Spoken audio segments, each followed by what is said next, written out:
Alright guys, yesterday's session went really well, especially considering I played pretty poorly. I'm probably just gonna play another session at Aria since it's like right there. You can actually walk from inside of Park MGM into Aria without ever having to go outside, and it takes like 5 minutes, so super convenient. I may as well have a poker room in Park MGM even though it's not here. So if you guys are ever thinking of staying anywhere, this is a decent location to stay at. I'm gonna grab lunch real quick at Chef Kenny's Asian vegan restaurant, which I've been to a couple times but haven't shown in the vlog a lot. It's really good, and fun fact, I actually met John Shin, former World Series of Poker main event champion there. And after lunch is done, we're gonna get back into the poker.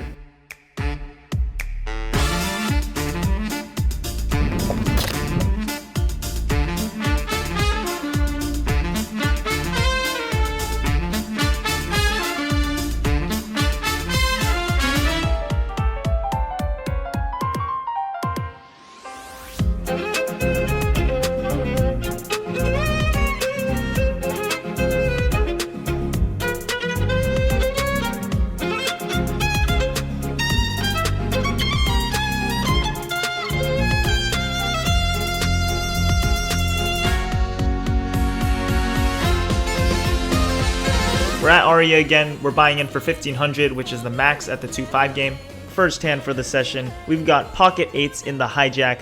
The low jack opens to 10, I flat, and the player in the small blind 3-bets to 65.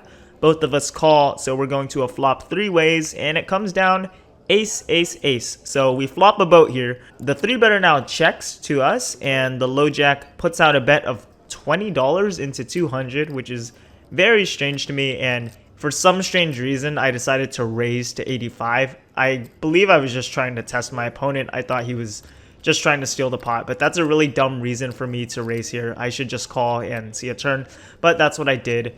The small blind gets out of the way, and the low jack calls. So we're going to a turn heads up. It's the deuce of diamonds, which can't change anything, actually. Quite literally can't change anything. The low jack leads for $20 once again into a now bigger pot, and I have no idea what he's doing here, but there's no reason to raise or fold, so I just make the call once again. The river comes the king of hearts, which is pretty bad because even in a good case where he had like king high and was just trying to hero call me on the flop, he now has the best possible boat, so that sucks. And at worst, he could have already had the quads. And even worse is that he now bets $250. I'm pretty much done with the hand and definitely wasted an extra $85 I didn't need to. So anyways, I decide to fold, and the guy to my left calls that the other player had quads, and the low jack does indeed show the ace of diamonds. So yeah, lost a little bit more than I should have, but no big deal. We're going to move on to the next hand. In the next hand, I've got 8-7 of diamonds. I open it to 20 from the low jack and get one caller from the cutoff. The flop comes ace jack 6 with 2 diamonds, so we've got a flush draw on a board that also favors our range. I'm always going to be c-betting on this board, so I make it $30. My opponent calls. We're going to a turn, which is the king of spades. We've still got nothing, and I should have a pretty good range advantage here, so I bet big once again and make it 85. Unfortunately, my opponent calls again. We're looking for some help on the river. It comes the queen of diamonds. We've got the flush now. But this time I actually decide I'm just going to check. Betting here and then getting raised would really suck, and checking allows my opponent to bluff if he has nothing, or potentially value bet a 2-pair type hand or something. So I decide to check. My opponent bets 150, and I call before even seeing the exact amount. I tell him I have a flush right away, and he says it's good, so I just show and he mucks. This next one is very straightforward, but gonna include it anyways because it's fun. I've got jack 10 of clubs in the big blind. The under the gun player straddles to $10. I make it 35 once it folds to me, and only the straddler calls. So we're going big blind versus early positions to the flop here. It comes down 9, 8, 7 with 2 diamonds, guys. We flop the absolute stone cold nuts. I actually decide to check it to my opponent here. I don't remember exactly what I was thinking at the time, but I guess this is just a board that doesn't really favor the pre-flop raiser, and I thought he might take a stab at it, and he could very well have a strong hand as well, like 9-8, 9-7, 8-7, maybe like a set. If not, then he might take a stab at it. It's also hard for him to have the nuts like I do, or even like 10-6, since I'm blocking those. So I just checked it to him, and luckily for us, he does bet $40. I decide to check raise here to 120, and the under the gun player calls. The turn comes. the queen of hearts, guys. We improved to the better nuts this time, and my opponent doesn't have that much left relative to the pot, so I just decided to put them all in. We're not going to play any games here, and luckily for us, he makes the call. The river comes down, the ace of spades, and I just let him know I have the nuts right away, and he mucks. We win a nice one. Not much analysis to be done here, but let me know your guys' thoughts. Eventually, the table kind of dies down, and we eventually have to get moved to new tables. First hand at the new table, as soon as I sit down, I've got Jack-10 offsuit here. The early position player limps, the small blind completes. I'm in the big blind, and I'm going to make it 25, try to steal the limps and the small blind. The early position player decides to call, so we're going heads up to a flop. It comes down 4-8-4, rainbow. I'm going to bet here since I'm betting most of my range anyways. I make it 20. My opponent calls. The turn brings the 7 of spades. We pick up a gut shot to go along with our 2 overs, and since I pick up equity, I decide to continue, and I make it 65 this time.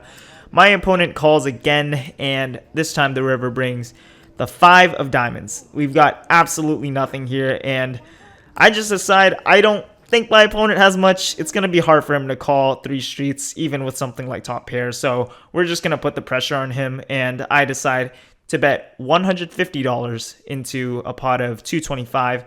Unfortunately, my opponent does call me down, and guys, he has ace 6 for a straight. He read my soul, made the sickest call on the flop, and then ended up getting there, but not really because he was ahead the entire time. So sick call from my opponent, and yeah, he's just a better player, guys. Many insignificant hands later, we are now 4 hours into the session, and I'm up exactly $1, guys. I think I'm going to stop tipping. I'm just kidding, guys. I'm not going to do that. It's a joke. Anyways, we've got ace-king offsuit in this next hand in early position. I bump it up to $25. The player in the low jack 3 bets to 60, and then the player in the small blind colds 4 bets to 110 with a pretty short stack. He's got about 400 behind. The low jack has about 1,000-ish. I decide on a 5-bet sizing here to 320. I usually play ace-king pretty aggressive, usually almost exactly how I play aces. The low jack gets out of the way. He's a player I'm probably more worried about, although I'm very comfortable here with ace-king. And the small blind, unsurprisingly, decides to go all in for not much more. So I decide to make the call. We're going heads up, all in. And unfortunately, my opponent shows us pocket aces, so this is the worst situation we could have asked for here. We're looking for some help, and I will just let you guys see what happened. You want to flip them? Sure, I have ace king. You're nice.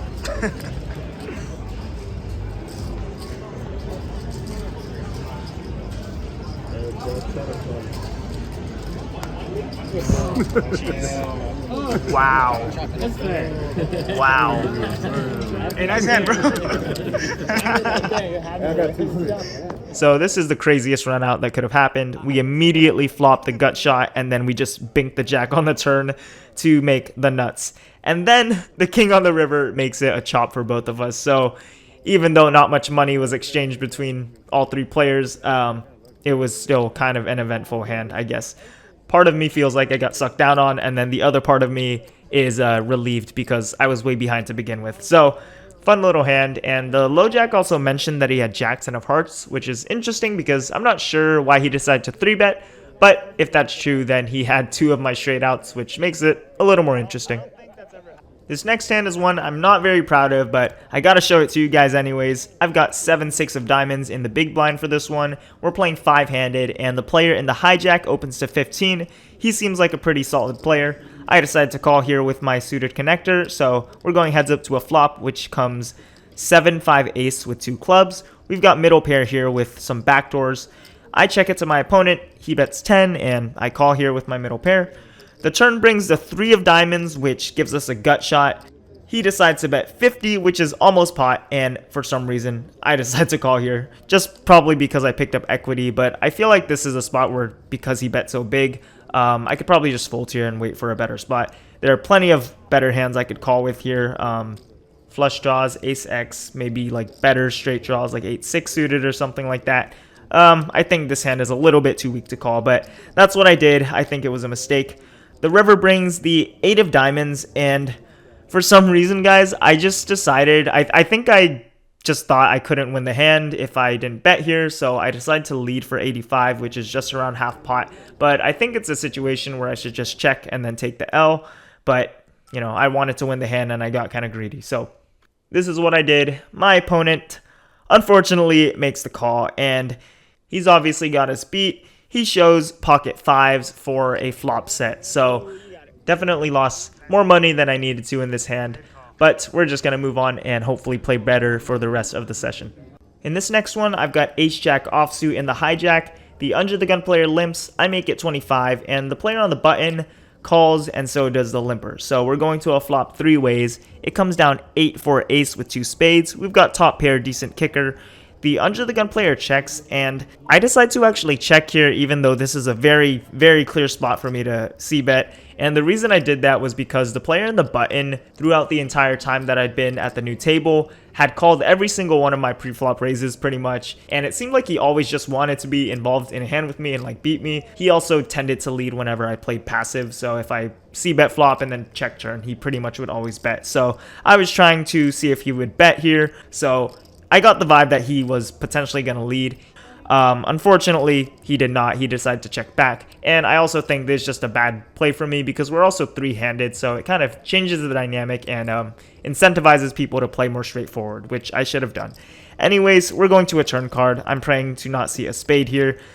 It comes down the jack of clubs, guys. We've got top two now. Pretty much the best card I could have asked for.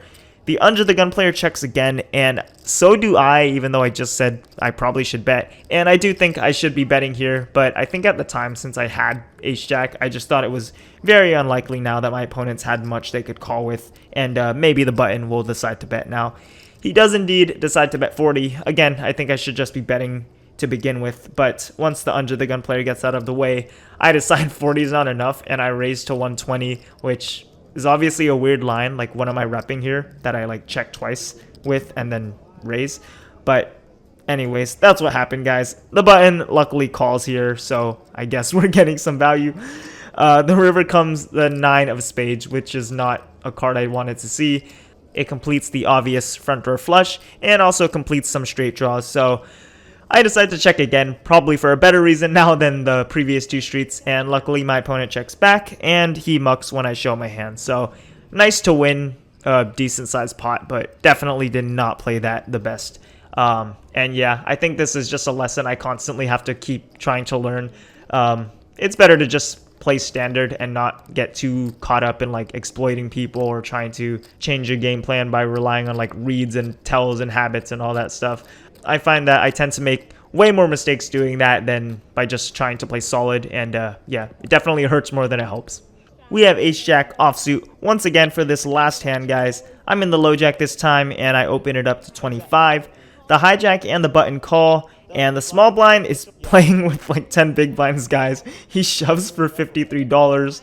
The big blind folds, and then all of us end up calling. So we're going to a 4-way flop now, which, well, 3 ways, I guess, with the small blind being all in. It comes down jack 8-10. We've got top here, and on kind of a scary board, I guess. I check. The hijack checks as well. The player on the button bets 125, and I decide to call here. The hijack folds. We're going to a turn card, which is the queen of clubs, so we've got 4 to a straight on the board. Not feeling too confident in my hand anymore, I decide to check, and luckily my opponent checks back. The river brings the 5 of hearts. I decide I'm going to bet here. I don't think my opponent is checking the turn with a super strong hand, so I'm thinking I could potentially get him off a queen. I decide to bet 175 here, which I figured should be enough, and my opponent does fold, so we're just hoping to win against the small blind. He shows us the 10 of diamonds and then mucks his hand, so we end up winning a nice little pot to finish off the session. I like the flop. Nice hand, bro.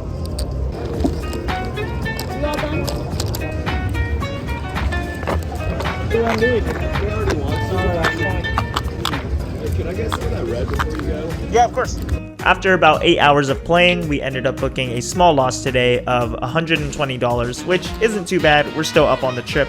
And yeah, definitely could have played better, so it's my fault. We'll get him next time.